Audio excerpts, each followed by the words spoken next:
¿Qué tal? Buenas noches, viajeros y viajeras de Tribu Yari Ñuki, Viajes Culturales y Yari Ñuki. Vamos a empezar esta noche con la exposición de nuestro compañero Tecuzoma Teutlawa. El tema de hoy es la muerte en la cosmovisión mexica. Buenas noches a todos. Una vez más, un placer estar aquí compartiendo conocimiento y compartiendo esta plática que ya se viene haciendo costumbre con ustedes, compañeros de Viajes Culturales.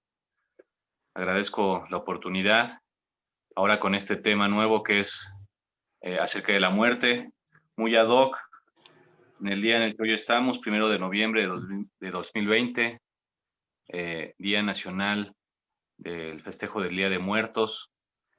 Pues bueno, aquí esta primera lámina aparece el nombre de un servidor, Ituriel Moctezuma, mi nombre civil, y mi nombre náhuatl o de siembra, Tecuzoma Teutlawa. Pues muy agradecido y vamos a dar inicio a esta videoconferencia, que un servidor ha preparado para que todos estemos un poco más cerca, con mejor entendimiento acerca de lo que es nuestra grandiosa cosmovisión mexica acerca de la muerte. Si me apoyan con la siguiente lámina, gracias.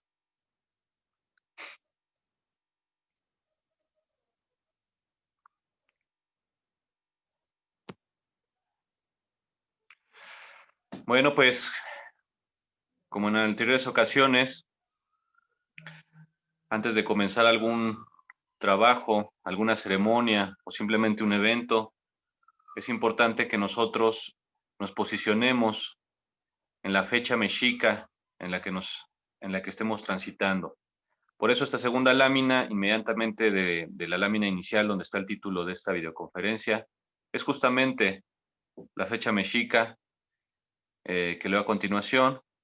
Hoy, 1 de noviembre del 2020, estamos en un día 8 venado de la trecena de la flor, que a su vez es el 10º día del mes o veintena mexica Tepeilhuitl del año 8 pedernal en el cuarto Tlalpili. Como pueden ver, en la parte de abajo viene la misma oración, solo que en náhuatl, para que tengamos las dos referencias, tanto en idioma náhuatl como en lenguaje español mexicano. Bueno, pues continuamos con la siguiente lámina.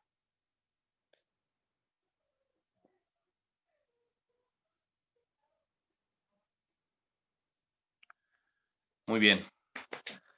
Pues en esta tercera lámina nosotros hemos puesto una imagen, una fotografía que hemos tomado directamente de nuestra reciente ceremonia de Xocothuetzi. En esta imagen podemos observar cómo está la flor o el tlamanali central con las 4 luminarias evocando cada una a un rumbo cósmico, con los colores pertenecientes a esos rumbos. Y en el centro de esa flor vemos un xoloescuincle, un perro mexica, que como ustedes seguramente algunos saben, pues el xoloescuincle es el ícono o el signo o la imagen alusiva al inframundo. Y esto tiene una explicación tanto mística como matemática. Desde el lado místico, pues nosotros sabemos que de acuerdo a los mitos, a las leyendas que aparecen en las crónicas tempranas, en las fuentes históricas del siglo XVI, pues sabemos que para llegar al Mictlán, las almas o los muertos tienen que cruzar un río como una de sus primeras pruebas, y es justamente un perro bermejo, un perro xolo, el que ayuda a estas almas a cruzar el río. Y por la parte matemática, o por la parte, vamos a decirlo así, calendárica, nuestro sistema mesoamericano, nuestro sistema mexica de medir el tiempo, todo lo dividía en 20, porque el sistema que utilizó México Tenochtitlan, el Anáhuac, el sistema numérico que utilizó fue un sistema vigesimal, acorde a la configuración del cuerpo humano, que contiene 20 dedos o 20 dígitos. Entonces, un día solar también era dividido en 20 partes que vendrían a ser lo que hoy en día conocemos como horas, a diferencia de nuestro calendario actual, que divide el día en 24 horas. El calendario mesoamericano divide el día en 20 partes, lo que vendría siendo algo así como horas de 72 minutos. Pues bien, la hora, valga la expresión, mesoamericana del ocaso, o cuando atardece, cuando el sol se mete, es la hora del perro. La hora de la muerte, perdónenme. La hora de la muerte, Miquistli. Cuando atardece, cuando llega el ocaso, se decía que el sol había caído mortalmente y había entrado a las fauces de la tierra para descender hacia el inframundo. Esa era la hora del ocaso. Ya cuando se acercaba la medianoche, entonces entraba la hora del perro, la hora de Itzcuintli, y allí está, una vez más, pero ahora ya reflejado de forma calendárica, de forma numérica, que la hora del perro en el sistema mexica coincidía con la medianoche, en el momento en el que el sol se encontraba debajo del mundo, o en el Mictlán, en la parte más honda del inframundo. Por eso se dice que era el perro el que acompaña a los muertos, porque es justamente la hora del perro, la hora de Squintly, la que coincide con la medianoche, en el momento en el que el sol se encuentra justamente en el nadir del firmamento. Entonces, pues, un poquito de esta explicación de esta lámina que aquí vemos. Y arriba tenemos una frase sacada de las fuentes, traducida al español, que como pueden ver, es muy profunda y es la que leo a continuación. Nuestro tributo en la tierra es la muerte. Ella nos mereció a todos. Abajo aparece su forma náhuatl. Esta frase fue recogida del Códice Florentino, libro sexto, capítulo primero. Y como se pueden dar cuenta, la forma de pensamiento de nuestros ancestros, de los primeros mexicanos, no es contrario, no tienen animadversión por la muerte. La muerte es parte de la vida.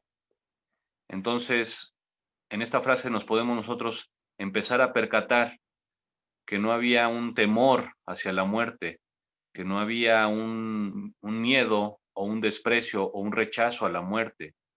Aquí nos estamos dando cuenta que para el mexica el morir era un tributo que teníamos que dejar nosotros aquí en la tierra. Y no solamente eso, era un tributo que todos merecíamos. Por tanto, aquí la muerte nos igualaba. La muerte igualaba al hombre, a todos los hombres los igualaba. ¿Por qué un tributo? ¿Por qué lo merecemos? Hay que saber que el término para designar a un habitante de Tenochtitlan era Macehual. Macehual significa merecedor. ¿Y por qué son merecedores aquellos que habitan en Tenochtitlan? Bueno, si nos remontamos un poquito al mito de la creación, al mito de la creación del sol, de la creación de la luna, de la resurrección del género humano en este quinto sol, pues nos vamos a encontrar una parte donde los señores celestiales, las señoras celestiales, se sacrificaron para dar vida al mundo, para darle vida a los hombres. Entonces, nosotros, los humanos, nos hemos vuelto merecedores del sacrificio de las entidades divinas. Nos hemos vuelto merecedores de vivir y morar sobre la tierra. Entonces, a cambio de ese sacrificio que las entidades primigenias, que las deidades, al ofrecer su sangre y su carne para que todos nosotros viviéramos, a cambio de eso, nosotros debemos devolver esa vida, esa existencia, devolver esa sangre a la tierra, que es decir, lo mismo que morir. Entonces, el morir en el México antiguo no era una tragedia, no era algo, vamos pues, algo malo, sino que era el cumplimiento de un compromiso cósmico que el hombre adquiría al nacer y de tener que regresar en algún momento la sangre, el cuerpo y la existencia en honor a esos señores y señoras celestes que con su sangre, con su sacrificio, lograron eh, que el mundo viviera. Bueno, pues esperemos que esta foto, esta imagen y esta frase pues sirva muy bien de introducción para esta primera parte de la plática que un servidor con mucho gusto y compromiso viene preparando para todos ustedes.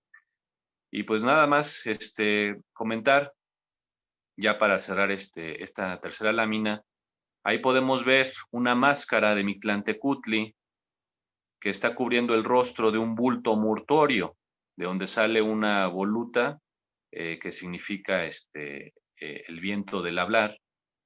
Bueno, pues nada más para explicar gráficamente, allí ese mascarón que está cubriendo el rostro de ese bulto, pues estamos ahí simbolizando a un muerto.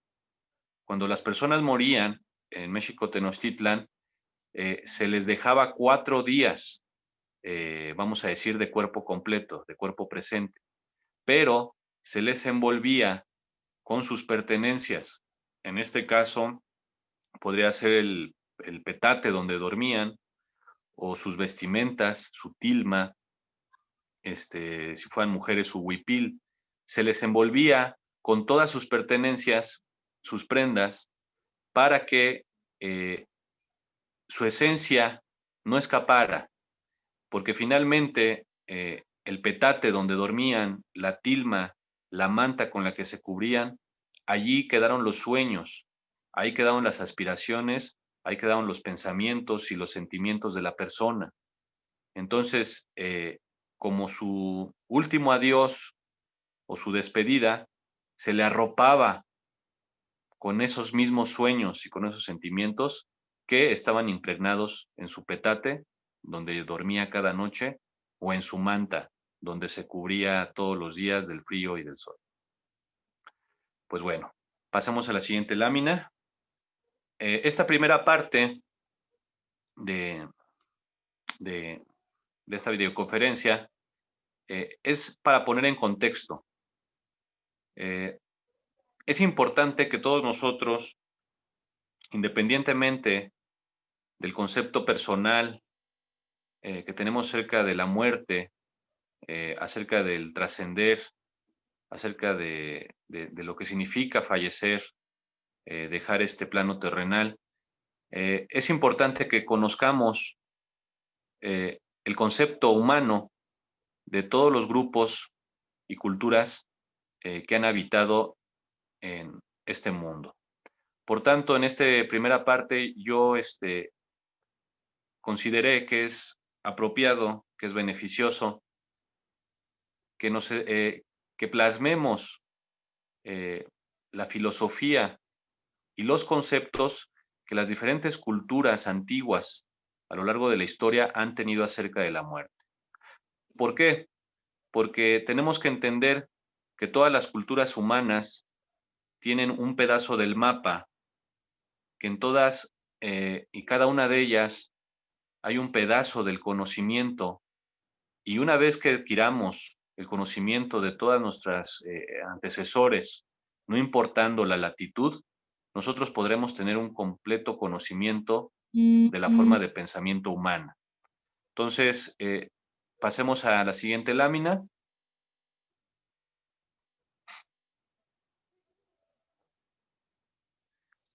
Y lo primero es ir a la definición formal de lo que es la muerte, para después, ya con esta definición formal y aceptada por la academia, aceptada públicamente, pasemos a las diferentes formas y concepciones de la muerte con diferentes culturas humanas. Entonces, bueno, aquí como podemos ver, la definición sacada del diccionario, la definición formal de muerte, viene del latín mors o mortis, y en su primera afección o en su primera significado, muerte es cesación o término de la vida. Su segundo significado es, en el pensamiento tradicional, es la separación del cuerpo y el alma. Como tercer significado tiene acción de dar muerte a alguien. Y como cuarto significado es destrucción, aniquilamiento o ruina. Como podemos ver, en estas cuatro definiciones podemos encontrar varios matices, desde una muy neutral, como es la primera definición, que es cesación o término de la vida, hasta una muy pesimista o dramática, como la cuarta definición que dice destrucción, aniquilamiento o ruina. Pues bueno, pues todo eso es parte de la forma moderna de concebir la muerte. En efecto, se ve como muchos hoy en día pues tienen una forma muy negativa de ver a la muerte y nos olvidamos que sin la muerte no habría vida, que todo es un ciclo, que si nadie muriera, realmente el mundo colapsaría, la civilización entraría en caos. Es importante entender que independientemente de los sentimientos de tristeza, dolor, aflicción que pueda generar la partida de un ser querido, la muerte de algo en la naturaleza, independientemente de eso, detrás de esa partida hay una regla cósmica, hay un fundamento universal del del por qué se tiene que cesar, del por qué todo tiene que tener una conclusión. ¿Por qué? Porque el universo se recicla a sí mismo y nosotros somos parte de ese universo. Entonces tenemos que volver a entrar en el ciclo de la vida, que es la existencia y la muerte, para que no se detenga el universo, para que no se detenga la creación. Bueno, pues pasemos a la siguiente lámina, de favor.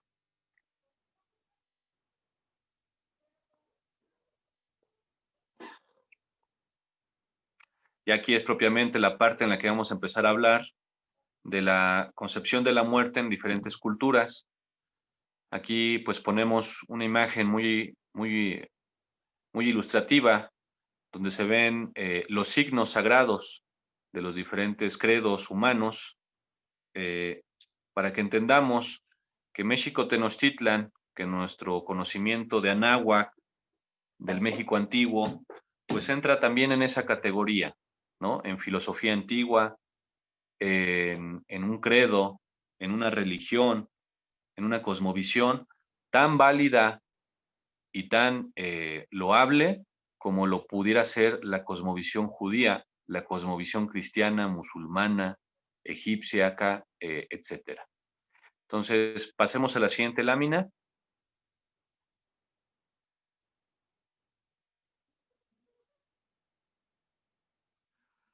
Empecemos con el Antiguo Egipto. Aquí podemos ver una imagen alusiva a la iconografía y a las formas de esta civilización africana llamada Egipto, que dicho sea de paso, su nombre originario es Kemet. Egipto viene del griego Egiptas, que es el país del misterio. Entonces los egipcios se llamaban a sí mismos Kemet, que es la tierra amada, la tierra sagrada. Entonces aquí podemos ver cómo una de las deidades de la muerte está desenvolviendo un sarcófago, una tumba de madera, donde se depositaba el cuerpo de gente prominente, de faraones, como una especie de armadura, como una especie de envoltorio, mortuorio, para que se conservara el cuerpo y cuando fuera requerido por las esencias, por sus dioses, pues se encontrara en un estado de conservación bueno para que el muerto siguiera su camino. La imagen que tenemos ahí, pues como pueden darse cuenta, tiene algunos otros símbolos, como una cabeza de león, muchas cosas que seguramente tienen un significado acerca de la fuerza que es la que el muerto necesita para andar su camino, para llegar al gran juicio que se le deparaba, según la cosmovisión de Egipto, en el más allá. La siguiente lámina, de favor. Bueno, pues aquí, a grandes rasgos, tenemos escrita la forma en que los egipcios concebían a la muerte. Y podemos notar de inmediato que ellos tenían una, vamos a decirlo así, una fijación por conservar la vida eterna. Ellos consideraban la vida, como dice aquí mismo, el primer paso hacia la vida que ellos realmente querían adquirir, que era la vida en la muerte, una vida eterna. Tal y como dice el texto, los egipcios tenían una concepción de la muerte muy distinta al mundo de su época. Ellos no creían que hubiese algo más importante que alcanzar la vida eterna. Y para lograrla, hacían todo lo que estuviera en sus manos para poder conseguir esa vida eterna. Desde contar con un manual de instrucciones, una guía para poder superar las pruebas en el más allá. Esta guía, pues, es conocida con el nombre de Libro de los Muertos. No estaba al alcance de cualquier persona, solamente los gobernantes, la gente poderosa o la gente que tenía el suficiente riqueza para comprar este libro, lo obtenía. De modo que el pueblo, la gente común, no tenía acceso a estos manuales sagrados, a estos libros de, de, de, de la cosmovisión de la muerte, y por tanto sí que afligía cuando alguien pobre moría porque no tenía las instrucciones, no había leído el libro sagrado de la muerte y por tanto no tenía las instrucciones precisas para sortear todas y cada una de las pruebas que el más allá suponía. Caso contrario, los faraones, la gente poderosa, la gente rica, pues sí tenía acceso a este libro de los muertos, por tanto tenía desde antes de morir ya aprendidas todas y cada una de las cosas que tenía que hacer, decir y obrar en el más allá para librar el castigo de la extinción total, en el dado caso de que no superara una de las pruebas. Bueno, pues aquí como dice la lámina, otro de los procesos o otra de las formas en las que los egipcios creían garantizar la vida eterna era embalsamando el cuerpo de las personas, lo que nosotros conocemos como momificación, de modo que si se conservaba el cuerpo, pues se decía que el alma no se destruía y que por tanto, al tener el cuerpo todavía conservado en este plano terrenal, el alma o la energía o el espíritu del difunto aún seguía anclado a este mundo, a este plano. Eso era para ellos más que una cosa, pues vamos pues, que sonara un poco escabrosa, el seguir anclado a este mundo, ya sin tu vehículo corpóreo, sin tu cuerpo, pues para ellos era el ideal, el permanecer anclado a este mundo para que no fueran devorados por los planos del más allá, donde había criaturas que devoraban a los hombres. Entonces, por ello se aseguraban que los cuerpos se conservaran lo más que se pudiera, desarrollaron grandes técnicas de momificación y pues muestra de ello pues son todos esos cuerpos pues han llegado a nuestros días desde ese lejano entonces, de hace 2000, 3000, 4000 años de lo que fue la civilización egipcia, han llegado a nosotros pues esas momias, esos cuerpos en cierto estado de conservación, pues habla de la técnica y del perfeccionamiento de esta, porque los egipcios, como he comentado aquí, estaban obsesionados con conseguir la vida eterna, y ya sea a través de libros, manuales, o a través de la momificación, es como ellos pretendían alcanzarla. Bueno, pues esta es por la parte de los egipcios. Vamos a la siguiente lámina. Ahora vamos con la parte griega, la parte europea. Aquí vemos pues un fresco, una pintura alusiva a la muerte, según la concepción griega.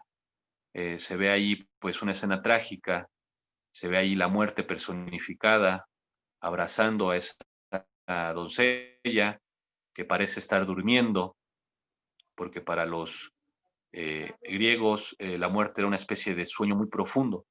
Y pues ahí se ve la persona que abraza a esta mujer ya muerta, pues se ve que el duelo, y que para los griegos pues el morir no era ninguna recompensa, ni mucho menos algo positivo. Para los griegos la muerte sí era algo realmente trágico, eh, que a diferencia de los egipcios era la oportunidad para alcanzar la vida eterna y permanecer por siempre en este mundo, aunque ya sin cuerpo. Para los griegos no era así. Era básicamente una forma opuesta de ver la muerte como el fin de todo. Pasemos a la siguiente lámina.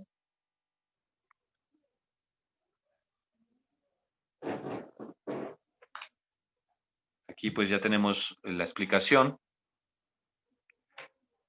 Según los griegos, según su mitología, Tanato o Tánatos significa muerte, pero la muerte natural, es decir, la muerte provocada por la vejez, no la muerte provocada por la violencia, por la guerra, por un asesinato. Eso era el Tánatos griego. El Tánatos era, como he dicho, una muerte sin violencia, y se le equiparaba con un sueño profundo. Tánatos en la mitología griega es el hermano gemelo de Hipnos. Hipnos, valga la expresión, era el dios del sueño. Entonces Tánatos era el dios de, vamos a decirlo, el agente de la muerte, pero de una muerte sin violencia, y de una muerte que era un sueño muy profundo. Así pues, en la mitología griega, las Queres, que eran las hermanas de Hipnos, eran las que se encargaban de la muerte violenta, de la muerte en el campo de batalla. Ahora pues, según esta misma mitología, tras la muerte de las almas de los hombres, estos iban a parar a un lugar subterráneo, a un reino lúgubre, oscuro, es decir, al inframundo, donde estaba gobernado por el terrible dios Hades y su esposa Perséfone. Existen leyendas dentro de la rica tradición griega, donde héroes como Orfeo, Heracles, Ulises se atrevieron a visitar a Hermes, se atrevieron a visitar el inframundo donde reina Hades, y pues aquí pues uno puede encontrar mucha literatura de la Odisea, de los viajes de Ulises, donde se describe de forma detallada cómo era este lugar oscuro, solitario, de tormento, al que llegaban las almas de los hombres muertos, que dicho sea de paso, tiene una similitud con la cosmovisión anahuaca. Pues aquí también los espíritus esperaban a las orillas de un gran río, que es el río del inframundo, el río Estige, para ser transportados por el barquero del inframundo, que es Caronte, hasta el reino de Hades. En este caso era un barquero, un sirviente del dios Hades, Caronte, el que transportaba las almas de los difuntos para hacerlos cruzar el río del inframundo, a diferencia de la forma o de la cosmovisión anahuaca, donde era un perro el que ayudaba a las almas de los difuntos a cruzar el gran río del Mictla. Bueno, la siguiente lámina, de favor.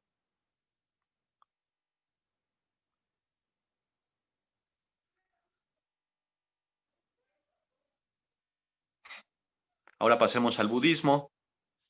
Aquí pues tenemos una imagen de una escultura budista, donde ahí está la flor de loto, donde se puede entender que se está haciendo referencia a que es un sueño, es una ilusión. Para el budista la muerte es una ilusión y sí tenía cierta dosis de trágico, porque también el morir y no morir para siempre, a diferencia de los egipcios, el budista ansiaba morir para siempre y no estar cayendo en un ciclo de vida eterna o de reencarnación.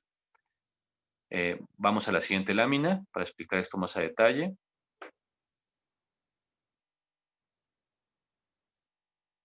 Ahí, como podemos ver, los budistas rechazan la noción de un alma individual que aguarde la esperanza de existir eternamente. Ellos más bien creen en el balance, que el balance de la energía acumulada en la vida de una persona y sus apegos que tuvo durante su existencia causan un ciclo inacabable de nacimientos y renacimientos, lo que se denomina como samsara en el idioma de los budistas.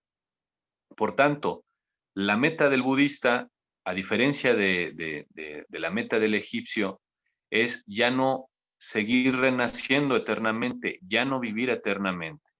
Lo que pretende el budista es liberarse de ese ciclo interminable de reencarnaciones o de renacimientos y más bien alcanzar la experiencia del nirvana, es decir, la iluminación. Por tanto, el nirvana no es un lugar físico al que se puede llegar, como sería como sería la parte del inframundo. No es un lugar físico. Para el budista, el nirvana es un lugar mental, es un estado mental en el que la persona despierta a su realidad interior y se da cuenta de la naturaleza ilusoria de la vida y la muerte. Como pueden darse cuenta aquí, la postura budista pues es diametralmente opuesta a la postura de Egipto, pero comparte, junto con la filosofía griega, pues esa forma pesimista, esa forma oscura de ver la muerte, ¿no? Vayamos a la siguiente lámina.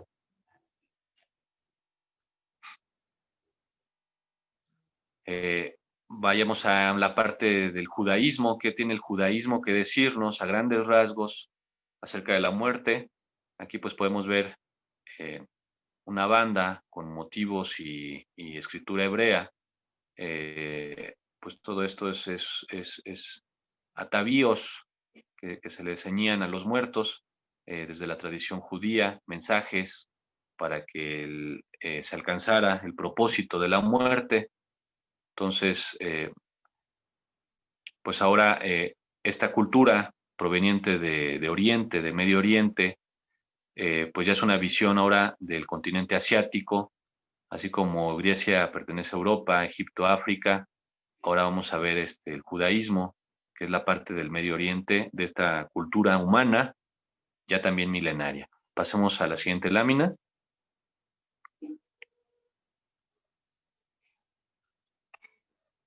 Bueno, pues los hebreos, también conocidos como judíos, eh,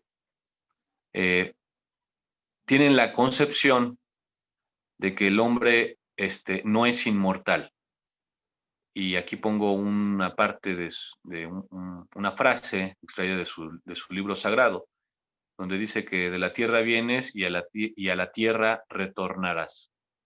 Por tanto, la práctica de guardar luto de la tradición judía, como dice aquí el texto, pues nos lleva al libro del Génesis.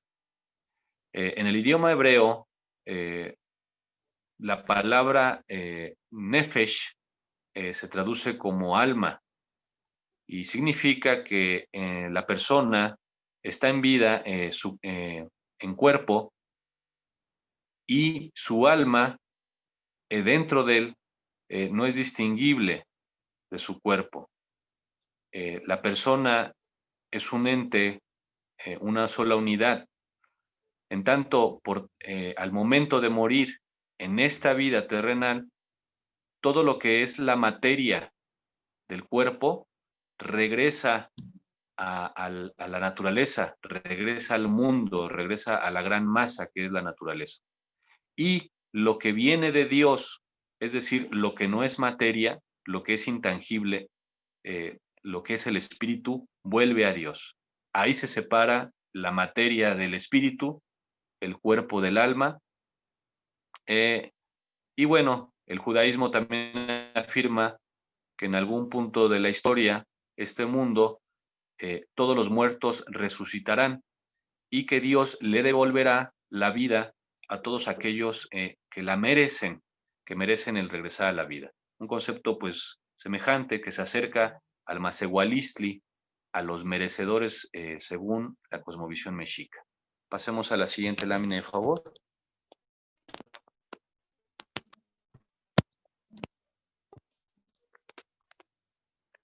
Bueno, ya finalmente llegamos a América y aquí tenemos lo que nos atañe, nuestro pensamiento, la Mexicayot. La Mexicayot es la forma en la que nosotros podemos expresarnos acerca de toda la filosofía, ciencia y cultura de México Tenochtitlan. Así como hay una palabra para escribir a los judíos, a los budistas, a los egipcios, a los cristianos católicos, para nosotros, los continuadores de México Tenochtitlan, nuestra fe, nuestra doctrina y nuestra filosofía va con la palabra Mexicayot. Entonces, por eso hemos puesto aquí el centro de la Piedra de los Soles, que muchos conocen con el nombre de calendario azteca, donde allí está reflejado en esta parte central de este gran monolito el ciclo de las eras, el ciclo de los soles. Aquí es donde entramos a la concepción no solamente filosófica de la muerte, sino también científica y matemática que tenían nuestros antiguos ancestros. Pasemos a la siguiente lámina.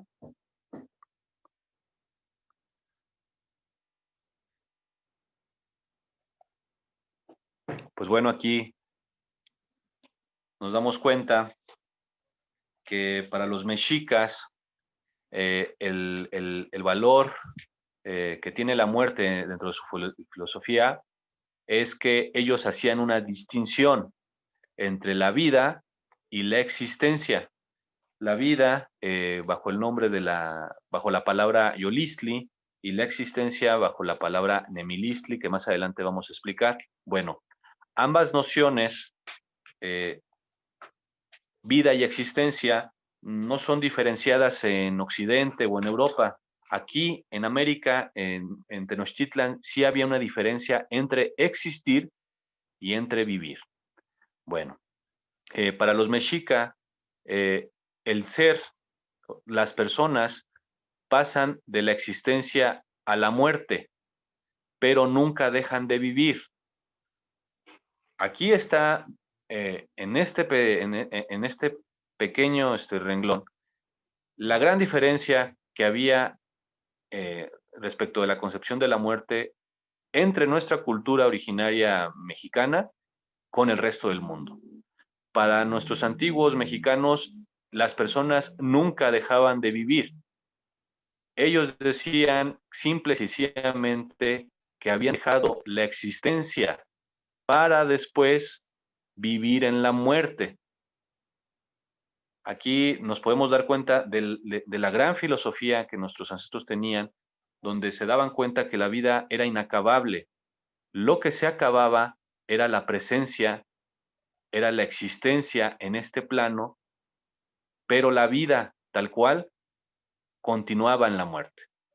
Así como dice aquí, la putrefacción, la descomposición de un cadáver que había sido sembrado, no enterrado, sembrado en el cuerpo fértil de la madre tierra, era parte de su ciclo vital.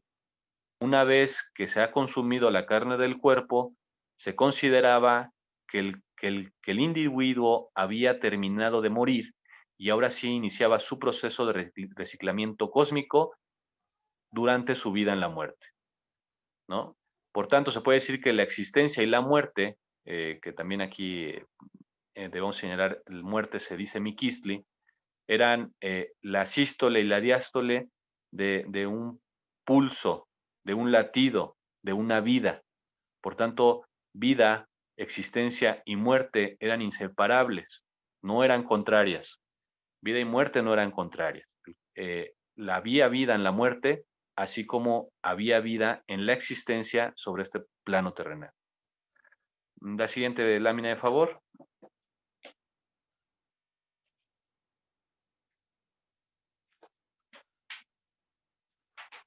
Bueno, así es como llegamos a la parte del contexto, terminamos esta parte introductoria, donde hacemos una rápida comparativa, pero espero que haya quedado bastante clara, de cómo las diferentes culturas, los diferentes grupos humanos concebían la muerte en comparación con la filosofía que existió aquí en América, en Mesoamérica, propiamente en México, Tenochtitlán.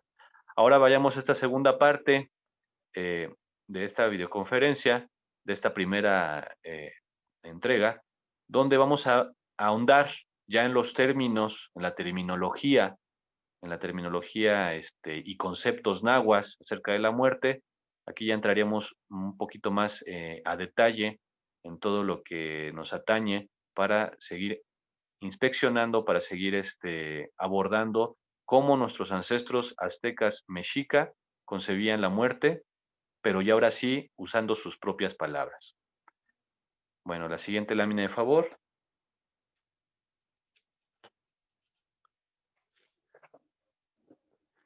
Entonces, como mencioné en la parte previa, en el pensamiento mexica existía una tríada que era vida, existencia, muerte. Estos tres conceptos estaban entrelazados y eran parte de un todo, eran parte de un ciclo, donde la vida no se perdía, simple y sencillamente la vida se trasladaba de un plano a otro, del plano terrenal al plano intangible o al plano espiritual que suponía la muerte en el más allá. Bueno, entonces vida en náhuatl se dice yolistli y según establece la filosofía náhuatl, esta vida, esta yolistli, surge de la instauración de la dualidad universal, que es el ometeot, el ordenamiento cósmico, y de su subsecuente movimiento, olin. El movimiento es sagrado porque anima al mundo, porque el constante curso de los cielos, del movimiento, del firmamento, del movimiento de la Tierra, es lo que lograba que existiera la vida. Si el universo, si los astros se detenían, eso significaba la destrucción y la aniquilación del cosmos. Por eso, Yolistli, que es una palabra cuya tiene en la raíz la palabra Olin, pues la vida tiene que ver con el movimiento, según los mexica. Si no hay movimiento, la vida cesa y la creación se destruye. Por eso los mexica tenían esa particularidad de asumirse colaboradores de la creación para que el mundo no se detuviera. Ellos iban a la guerra, ellos iban a la cima de las montañas a observar los astros, ellos eran personas que se mantenían en constante movimiento, en constante trabajo, porque según su forma de pensamiento, si el sol detenía su curso, si las estrellas detenían su curso, si los ríos detenían su curso, si el movimiento del universo cesaba, eso pues tenía que degenerar en caos, porque pues significaba la aniquilación y la destrucción de la vida. Entonces, ese es el concepto de la vida, Yolisli, ahora sí, desde las fuentes mexica. Pasemos a la siguiente lámina.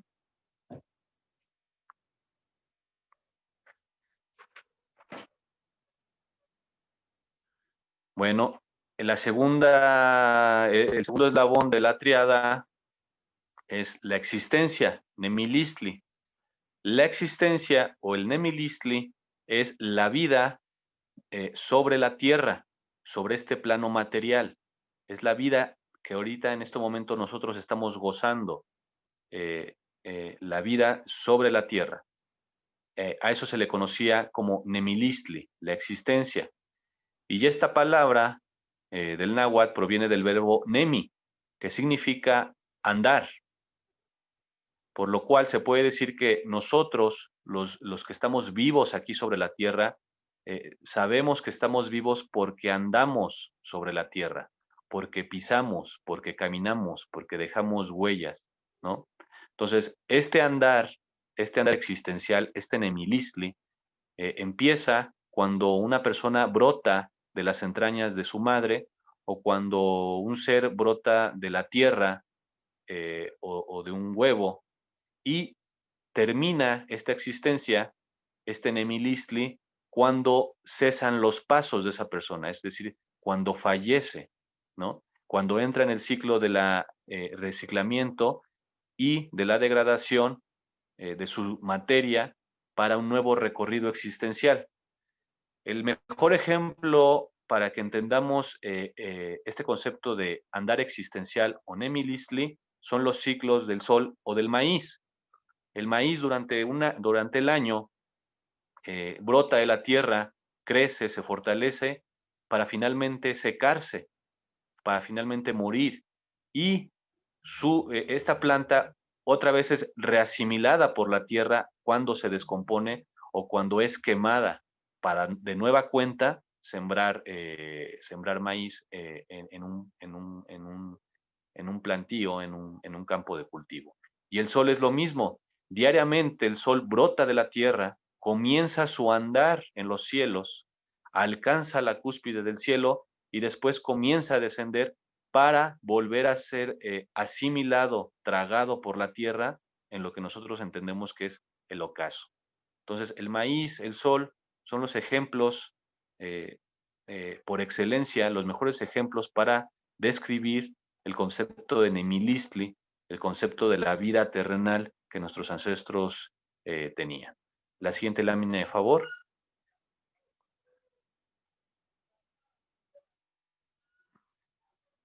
Y ya finalmente tenemos la muerte o el Miquistli. La muerte ahora es la vida en el más allá. Nemilistli es la vida sobre la tierra.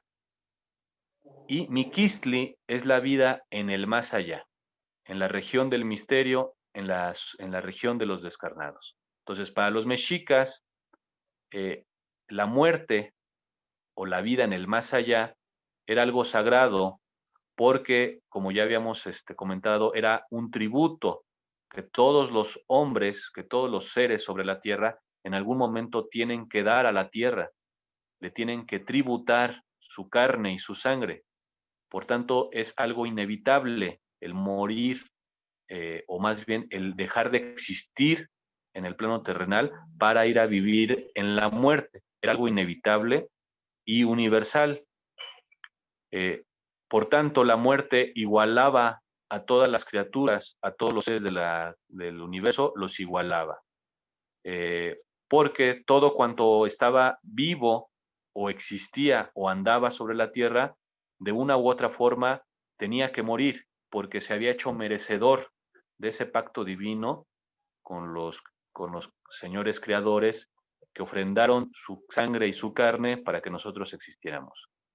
Entonces, el morir, el dejar de andar sobre la tierra, el dejar de existir, el Nemilistli, era más bien un regalo que el creador, el gran creador, nos había dado a todos, porque era la forma en que nos hermanaba.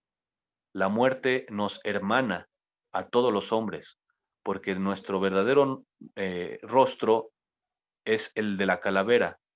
Todos los hombres tenemos ese rostro, el rostro de la calavera. Nuestra piel, eh, nuestra cara personal no es más que un disfraz, o lo que vendría siendo el concepto de Nahual. Un otro yo ilusorio, eh, siendo nuestro verdadero rostro la calavera. Por eso es tan sagrada la iconografía de la calavera, del cráneo en nuestra cultura mexica, porque es el verdadero rostro de los hombres, su calavera. Bueno, pasemos a la siguiente lámina y aquí vamos a hablar de el comienzo existencial del Nemilistli. Vamos a empezar de cómo era concebida el inicio de la vida de una persona según nuestros ancestros mexicas. Bueno, inmediatamente después de que se cortaba el cordón umbilical, el bebé, el nuevo ser, permanecía, y es algo natural, permanece estrechamente relacionado con su madre durante todo el periodo de lactancia, cuando come y bebe de los pechos de su madre. En ese momento, en ese periodo, a las personas en Tenochtitlan no se les consideraba una persona completa, se les consideraba todavía un prospecto de persona, o lo que es lo mismo, un maíz tierno, un xilotzin. Entonces, cuando las personas dejaban de amamantarse o eran destetadas, más bien cuando los bebés eran destetados, a partir de allí se le consideraba ya una persona completa, porque ahora comenzaba a comer maíz. Cuando el maíz entra en el organismo por primera vez, ese era una especie, vamos a decirlo así, de bautismo universal. El hombre, que somos hombres de maíz, consumía su propia carne, la carne de la naturaleza. Por tanto, materialmente quedábamos unificados, quedábamos atados, quedábamos unidos a la madre naturaleza, porque al ser nosotros de maíz y consumir por primera vez maíz, era el momento en que nos integrábamos completamente a este plano terrenal, ¿no? Entonces, a partir de ese momento, ya que cuando alguien comía por primera vez maíz, ya se le consideraba una persona y ya se sabía que es cuando empezaba a dar sus primeros pasos y ahora sí comenzaba su andar existencial por este plano terrenal. Es la evocación de que era una persona nueva, es lo mismo que decir un sol naciente, un amanecer. Eso era la infancia, el amanecer del andar existencial. La siguiente, de favor.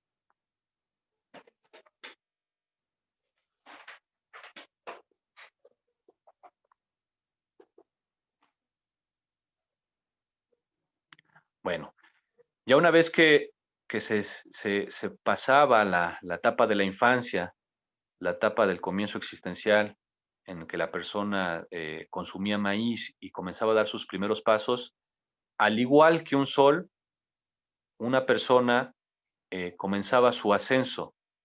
Y aquí, como dice en esta parte, en este texto, esta frase sacada de las fuentes, cuando una persona llegaba a la mitad de su existencia, es decir, la edad plena, la edad madura, se decía que había colocado su sol en el medio, es decir, que ya se había vuelto un adulto, porque su sol había alcanzado la parte más alta de su cielo, que es su existencia.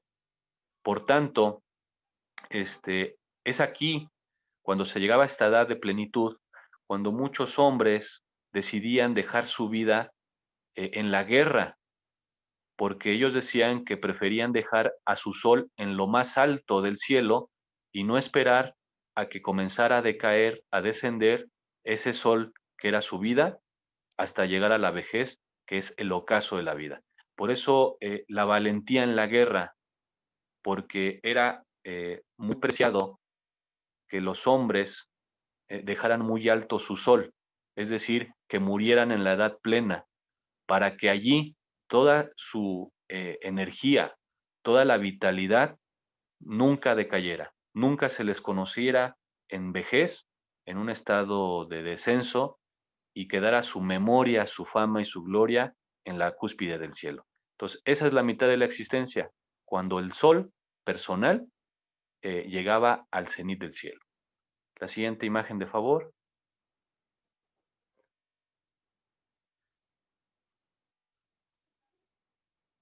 Y aquí pues ya llegamos al fin de la existencia, al fin de la existencia, del andar existencial, lo que nosotros conocemos hoy en día como vejez. Bueno, entonces, la vejez en el pensamiento mexica se comparaba con el ocaso, con el atardecer del sol. Es decir, los ancianos, la gente anciana, la gente, los venerables viejos, ya se estaban acercando a la noche de su vida, es decir, a su muerte natural. Por tanto, pues aquí viene la alegoría del Nemilistli, la alegoría solar, donde el nacimiento es el alba, el amanecer, donde el ascenso de ese sol es en los primeros pasos de una persona, sus primeros alimentos de maíz, donde, donde el mediodía de la vida o la cúspide del cielo se alcanzaba con la edad adulta, cuando el sol de la existencia estaba en la parte más alta del cielo, para finalmente empezar el descenso hacia el atardecer, hacia el ocaso de la vida, eso era la vejez.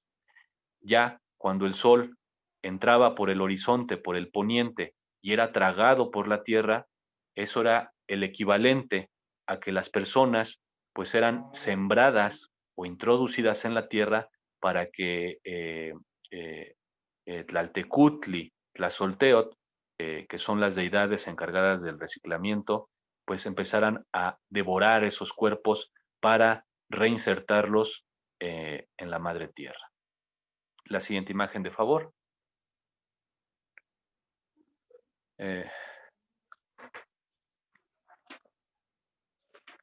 Pues bueno, ya estamos llegando a la parte final de esta entrega.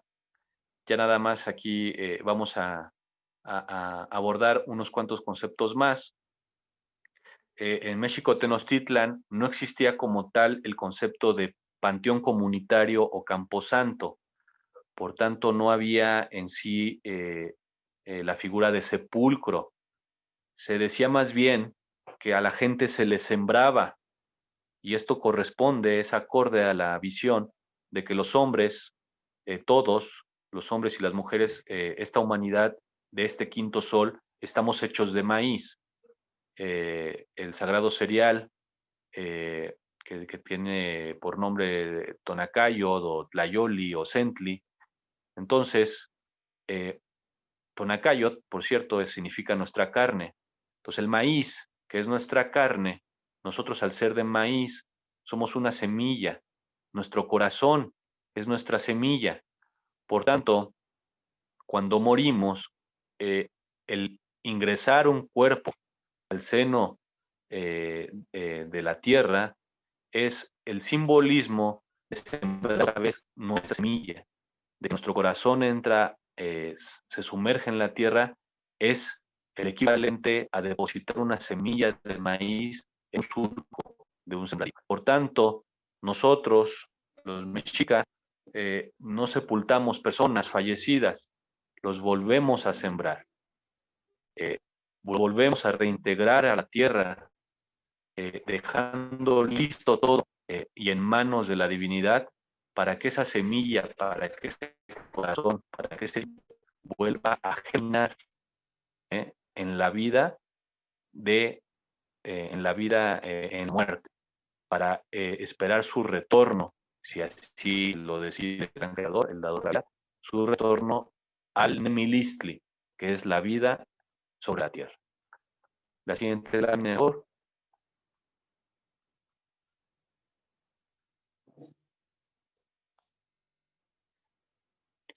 Aquí, como habíamos comentado, la muerte es volver al vientre de la madre tierra, es sumergirse a ese vientre de donde nosotros salimos. Ahora bien, aquí hago un dato muy interesante.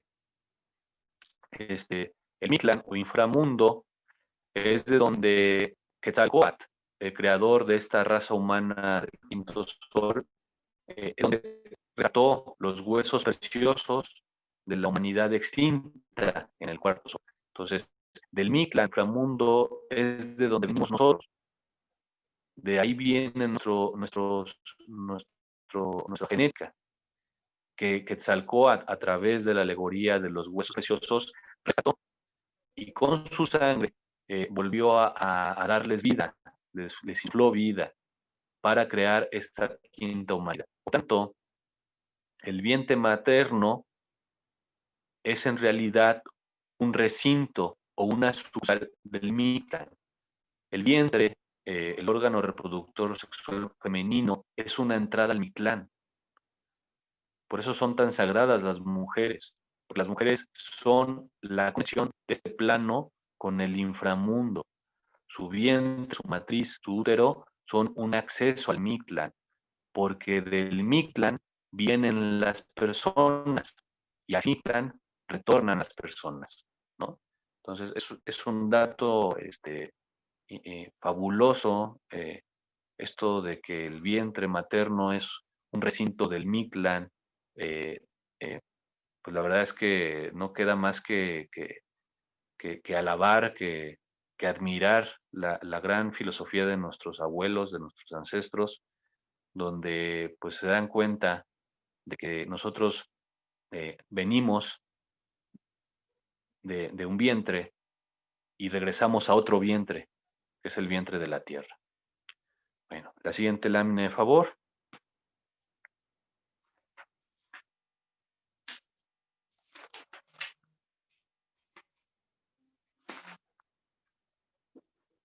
Pues muy acorde a lo que venimos platicando, los muertos nacen, ¿sí? Ya hemos dicho, cuando alguien muere, en realidad está naciendo a su vida en la muerte. Entonces, cuando los niños nacían en la existencia sobre la tierra, las parteras mexicas le decían a la madre, le estamos hablando a tu hijo que todavía está en el Mictlán, que todavía está en la noche.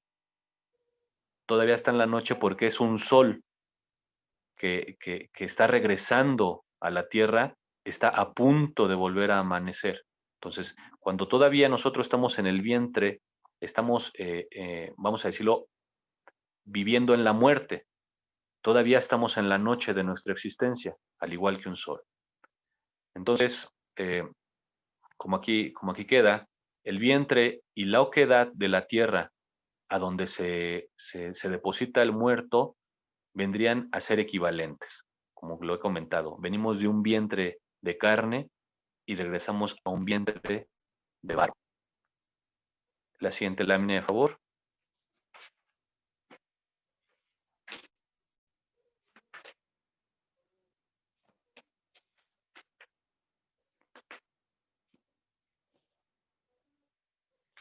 Bueno, aquí este concepto,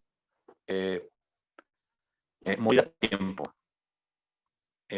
Nuestros ancestros tienen una concepción del fin de la vida, hablando en términos globales, muy peculiar. Ellos decían que para evitar el cataclismo liberal,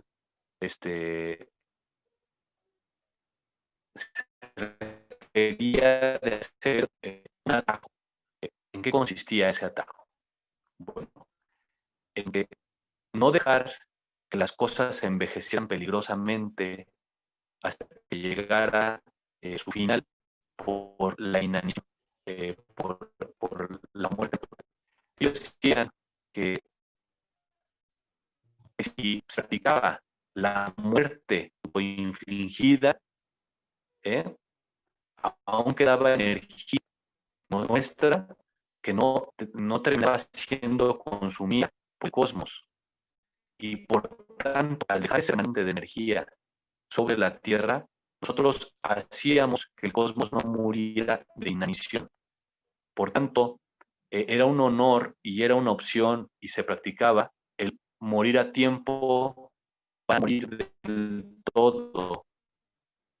Este concepto pues, quizás suene un poco extraño para esta época, pero se hablaba entre la élite gobernante mexica. Ellos decían que para no morir del todo, para evitar que su cuerpo, su energía, su tonalidad se consumiera totalmente, ellos optaban por morir antes, por infligirse la muerte, ya sea por su propia mano o por ir a una batalla donde sabían que iban a regresar. Entonces, los grandes guerreros, los grandes gobernantes, para evitar morir del todo, para evitar que su energía peligrara en el más allá y no fueran reciclados, ellos pagaban eh, su fecha de muerte, ¿no? Para que realmente ellos guardan energía al no llegar a su muerte natural y esta energía fuera tomada por el cosmos y no se perdiera. Vamos a la siguiente lámina para poner un ejemplo de esto que estoy diciendo, un ejemplo histórico. Seacatl-Topiltzin, el gran Quetzalcóatl, el último Quetzalcóatl, rey de Tula, nació en un día 1 caña y murió en un día 1 caña. Es decir, cumplió su ciclo cósmico. Sí, pero él lo cumplió de manera intencional. Él no murió de muerte natural. Él se suicidó y se dio muerte a sí mismo cuando cumplió 52 años de edad. El número 52 es muy importante por temas astronómicos, por temas matemáticos y calendáricos, porque 52 años es la mitad de una vida. Es el momento donde espiritual, mentalmente estás más pleno. Se considera el cenit del cielo de tu sol existencial, los 52 años. Porque, como recordaremos, cada 52 años se volvían a repetir todas las esencias y todos los signos del tiempo. Entonces, al ya haber vivido 52 años, ya has vivido todas las energías, todas las combinaciones posibles de los 20 signos y de los 13 numerales. Por tanto, si tú a los 52 años terminabas con tu vida, se decía que tu sol nunca se iba a poner, nunca iba a ir al ocaso, porque no habías permitido que la vejez consumiera toda tu energía e imposibilitara tu regreso. Así que Quetzalcóatl, o Seacatl-Topiltzin, se suicidó a los 52 años y puso esa regla para todos aquellos gobernantes que no que quisieran evitar morir del todo y para que pusieran un ejemplo ante los demás de que sabían que ellos mismos darían fin a su vida y por tanto cada momento de su existencia iba a ser aprovechada al máximo, porque cuando tú sabes el día de tu muerte, en automático tú te conviertes en una persona que no desperdicia un solo segundo de vida. Entonces, los gobernantes más grandes se autoimponían en suicidarse a los 52 años, precisamente como un compromiso cósmico, como una forma de garantizar que su energía, su espíritu, no se consumiera del todo y para realmente hacer de su vida algo digno de vivirse, porque ellos ya sabían cuántos días les quedaban sobre este plano terrenal. Entonces, eso es lo que conocemos como la regla de los 52 años dentro de la filosofía náhuatl. La siguiente imagen.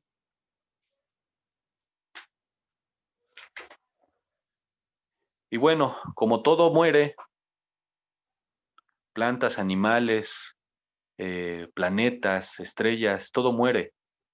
Inclusive el tiempo muere. Para los mexica, el tiempo también moría.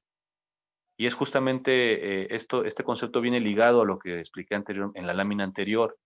Los mexica decían que el motor del tiempo era el sol. Ajá. Y porque el sol, en ese movimiento aparente que tiene en el cielo, que en realidad es el sol el que pone en movimiento a la tierra Es el Sol el que provoca el movimiento de traslación y rotación. Bueno, el Sol, en ese incesante andar existencial suyo, envejece diariamente, pero moría y se regeneraba cada 52 años como parte de un ciclo cósmico. Por eso, cada 52 años en Tenochtitlan se hacía una solemne y sagrada ceremonia llamada Toshumolpili o Shumolpili, que significa atado de años, en la cual se decía que era el funeral del tiempo, se moría el tiempo, era su funeral. Cada 52 años el sol, vamos a decirlo así, el tiempo moría y el ciclo reiniciaba. Por eso allí se hacía una gran ceremonia en la cima del cerro, más sagrado de la época. El último ceremonia de Fuego Nuevo fue en el Cerro de la Estrella, en el Huixastepe, en el año 1507, donde se hizo esta gran ceremonia del Fuego Nuevo o de Shumolpili, que significa el reinicio del ciclo cósmico o el funeral del tiempo. Bueno, la siguiente imagen. Y pues ya estamos, me parece, sobre la última.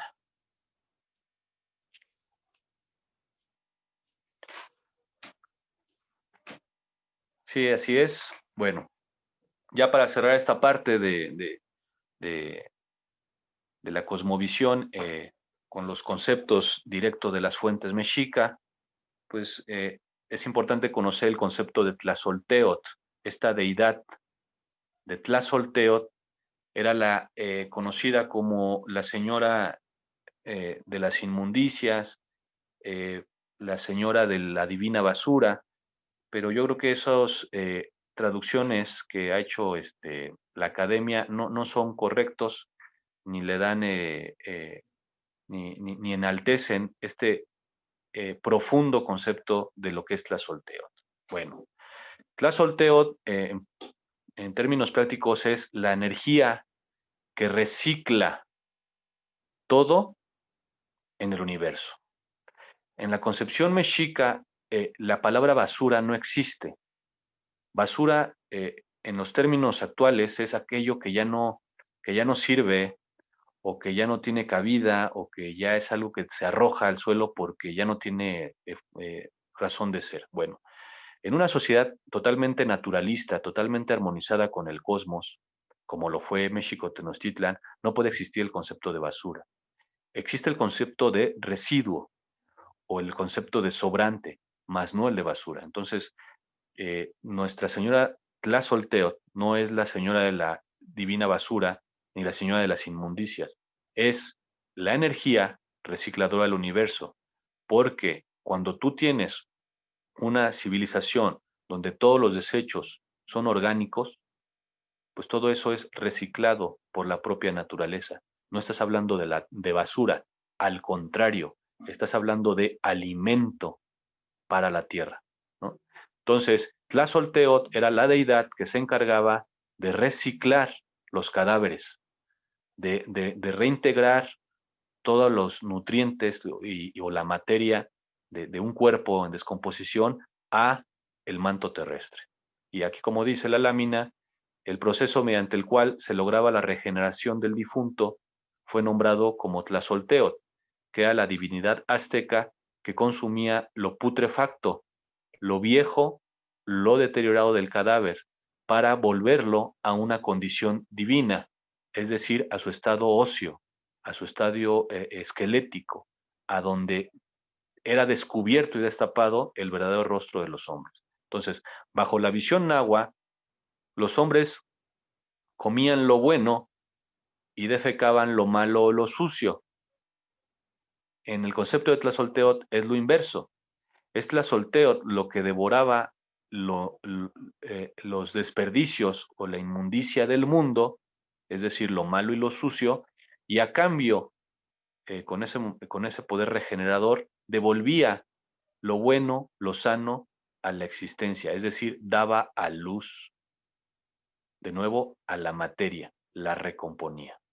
Entonces, pues, es como hemos llegado hasta el final de esta primera parte de la cosmovisión mexica de la muerte. Espero que haya sido de su agrado. Pues hoy es un día especial, como hemos comentado al inicio de la plática. Es nuestro Día de Muerto. eh, es una celebración, nuestro Día de Muerto es una celebración que viene ligada a nuestra antigua cosmovisión de celebrar y de conmemorar la muerte. En la siguiente entrega ya explicaré cómo esta festividad de Día de Muertos actual tiene sus raíces en las fiestas ancestrales del Micailhuitl o de la fiesta de los muertos de México Tenochtitlan. Y pues no queda más que decirles que pues tengan una luna serena, que mañana su sol sea radiante y hoy es un buen momento para recordar no solamente a nuestros seres queridos, cercanos y familiares, sino también recordar a todos esos abuelos y ancestros que nos antecedieron, a Motecuzomatzin, a Cuauhtémoc, a Cuitlahua, a todos esos héroes y guerreros que perecieron en una guerra